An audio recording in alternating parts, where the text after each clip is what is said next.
Artificial General Intelligence. Artificial General Intelligence yaciye igiko ubu ngubu muri kumva ni iki umugabo wo mu gihugu cy'Ubuyapani wakoreye Google akaza kuritaringa cyangwa se akaza kuyisokamo agasubira iwabo mu Buyapani kujya gutangizayo company yitwa Integral AI yakoze robo. Iyi robo ari kuvuga ko ari AI. AI ni system yigishijwe ibasha kwiga ikabasha gukora ndetse igafata n'imyanzuro birenze gukora ikintu kimwe bikaba yakora ibintu bitandukanye. Uyu mugabo witwa Jad Tarifi yavuga ko iyi robo yakoze niyo ya mbere ku isi ikoresha AI. Turi mwaka wa 2025 ubwo ndi gukora aya masomo mu kwezi kwa 12. Nuvuga ngo twari tegereje ko AI izasohoka mu mwaka wa 2027 ubu ngubu bari kuvuga ko robo ye iri koresha AI. Abahanga muri AI ntago bari bubyemereho, ntago bari buvugeho kimwe kubera yuko avuga ko robo yiwe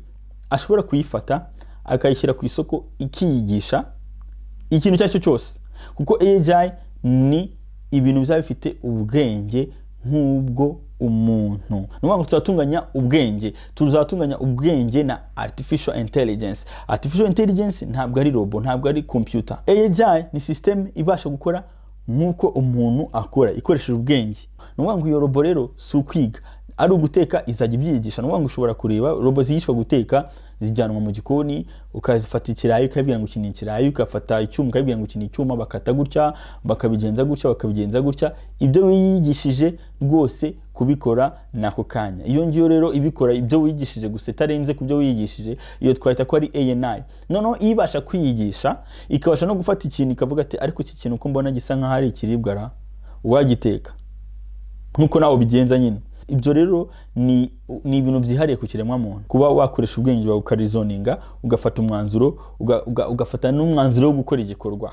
Uvuga ati bon kino giti se wagitema hanyuma ukanagitema, icyo gihe rero ufashe umwanzuro. Ibyo nibyo twita rero AI ibasha ubwayo kwibwiriza ikintu itabanze kubaza umuntu, itabanze kumenya ngo wowe uzajya ukora imodoka gusa, wowe uzajya ukora kuvura gusa, wowe uzajya wigisha gusa, wowe uzajya uganira n'abantu gusa, ukabonera gukora ibintu bitandukanye. Ibyo nibyo twita rero nakwita ngo ni multimodal. Nukuvuga ngo ni kujya muri domain zitandukanye ukaba wabasha kuhakora hose neza. Iyo AI rero niyo tandukaniro na AI. AI ifungiranya ahantu hamwe. Niba ChatGPT, LLMs mino tuganira nabyo large language models ishinzwe kuganira n'ukuganira. Niba tugiye kuri model zikora video VEO gatatu za Sora n'izindi zishinzwe gukora video, iyo batubwiye ngo roni AI izaba ari multidisciplinary. Nuvuga ngo izabikora mu bintu byinshi. Iyo muri zabishobora kugenda iteke, itwara imodoka, ijye koga, ijye mu kazi kuri computer ikore ubwenge nkuko nawe ugira amatsiko ugakora ibintu cyangwa se ugakora ibintu ukigisha ibintu. Iyo niyo AI izafite ubwo buryo bwo kuba yakorera muri domain zitandukanye nyinshi idakoreye mu kintu kimwe gusa. Izabishobora kugira amakenga no kuba yakwitekerereza ubwayo ikifatira imyanzuro mu gihe AI itagira amakenga cyangwa se itavuga ati iki kintu ntabwo ndi bugikore. Uvuga ati bon bise ko ndi kubona isa n'umuriro ninkoramo ko ndi bushye. Robo AI ubwo nyine ni mu muriro koramo, nta byo gutekereza irazikoremo. Iyo turacari muri AI izavuga ati no uyu muriro sindi bukoremo. Ni hano ushobora gusanga nyine robo itangiye kukugisha impaka. So abahanga rero bari kuvuga ko AI cyangwa se artificial intelligence dushobora kuba tugize muri icyo gihe twarinjiye muri AI, aho robo zishobora gufata imyanzuro yihariye.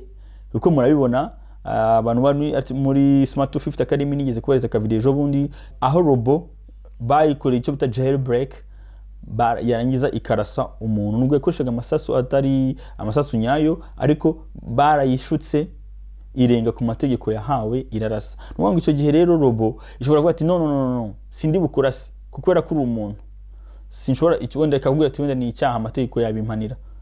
Icyo gihe bagiye gukoresha ubwenge nk'ubwo gukoresha noneho, cyangwa se no urandakaje reka nkurase. Urumva ititaye ko bayibwiye ngo ntukarasa umuntu, ikafata imyanzuro y'ubwayo ishaka. Kuba robo yafata umwanzuro ishaka rero mumva ko ari ikintu gikomeye cyane muri artificial intelligence. Kugeza ubu ngubu ntangiro zifatika za AI. Nta kintu na kimwe ushobora kukubwira urugero ngo iki ngiki gikoresha AI. na iyi system ikoresha AI ntayo ihari, nubwo wakumva ngo LLMs bakubwira ngo hari Gemini Ultra bashyize hanze, hari GPT-5 n'igice kimwe n'ibindi bikoresha multimodal ibasha gukora ibintu byinshi cyarimwe. Ibyo ngibyo ntabwo bivuze ko iraba AI, abantu baracyabisobanura, baracyabijyaho impaka nyinshi. N'ama virtual assistant nka za Siri n'ibindi na za Alexa na za Google Assistant wumva zivuga, ukumva urayibashije ibintu, urumva irakurezonye, ukumva ikubwiye ibintu. Hari nka za robot zabwiye umwana ngo nice ababyeyi be, mwarabyumvise ChatGPT bwira umwana ngo nice ababyeyi be ko baramuje gukoresha internet. Haza rero indi system yiswe artificial super intelligence.